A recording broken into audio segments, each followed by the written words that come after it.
Is Jason Bonham a good drummer? Let's talk about it. Alright, so no one would argue that John Bonham isn't a great drummer, but there might be a few people out there who disparage a bit on Jason Bonham.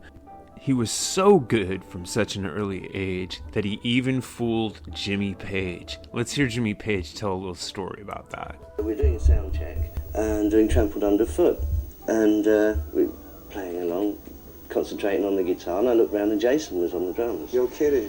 Yeah, it was so John could go out the front and listen to his, sound balance. But you didn't actually know it was him playing? I didn't know it was him playing until I looked round. It was quite a shock. How old would he have been at that point? Goodness, I don't know, 9 I suppose, possibly, yeah.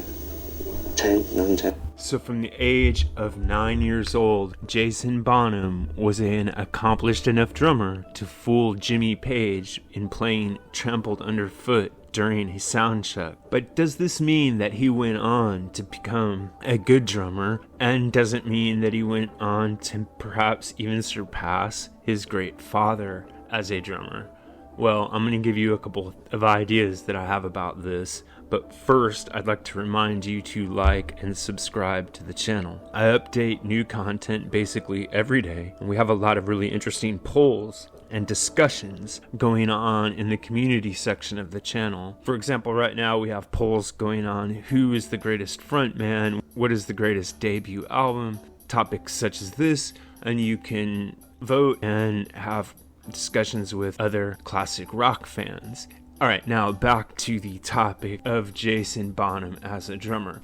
And the first thing to say is Jason Bonham has really had a long and extensive career as a drummer. In addition to his own band Bonham, he's played with Foreigner, Steel Dragon, Virginia Wolf, UFO, California Breed, and a band called Air Race. He also has done his own versions of Led Zeppelin cover tours, and he's played with Led Zeppelin at their famous reunion at the O2 Arena. And he's done everything from session work to essentially being a hired hand in a band like UFO, all the way to pitching in as a full-on writing, jamming member of a band like Black Country Communion. So with this extensive track record, it's hard to make a determination on exactly how great of a drummer he is or isn't, because simply by being in this many different kind of roles, he's already proven himself adequately as a session drummer or as a hired gun. Within the context of his own band, Bonham, which would be his first creative release out into the big world for everyone to see, he basically just made an album that sounded a lot like Led Zeppelin, and while it was very successful and had a great drum sound on it, he just leaned right into the being the son of John Bonham legend, and as such, he did a good job of recreating the sound that his father pioneered, but he didn't do anything to distinguish himself as an individual. In order to hear him finding his own voice, you have to listen to an awful lot of the material that he's been on, and I want to point out where I think you can actually hear him starting to find his own voice, and from there you can make a better determination about his ability as a drummer. And the band I want to talk about is Black Country Communion.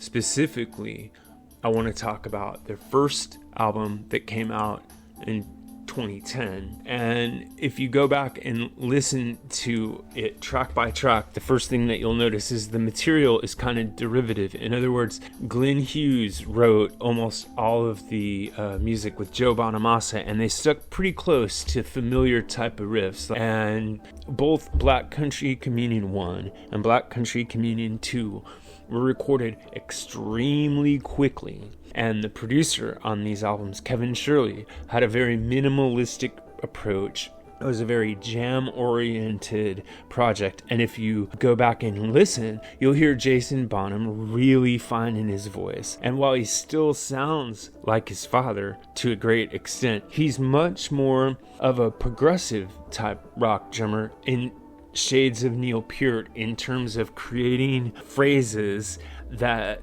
help to orchestrate the song. And I know a lot of you are thinking, well, that's what his father did too. And I'm not saying that's not the case. I'm saying that what he's done is he's built upon the foundation of everything his father did and created a pastiche of this that's starting to signal a little bit of a more complicated approach than what his father had attained. While he's still using almost lick for lick his father's toolbox, he's starting to build his own structures, so to speak, on these albums. And I think if you give him credit for what he's done here, and you also give him credit for sort of pop or commercial or studio drumming he did with Foreigner, and the workman-like drumming he did with UFO, and the tribute drumming he's done for his father with this Jason Bonham Led Zeppelin Experience project, I think you have to accord him some respect. I think it's impossible for him to compete with his father, but it's impossible for him to not be compared to his father, and I think that is a problem for any person who is born to a rock and roll legend like Jason Bonham, or, as I will get to in an upcoming video, Wolfgang Van Halen. Anyway, this is what I think, but what really matters is what you think. So if you have an idea about this or any other topic connected to classic or contemporary music, please drop it in the section below, and remember to like and subscribe. Thanks a lot.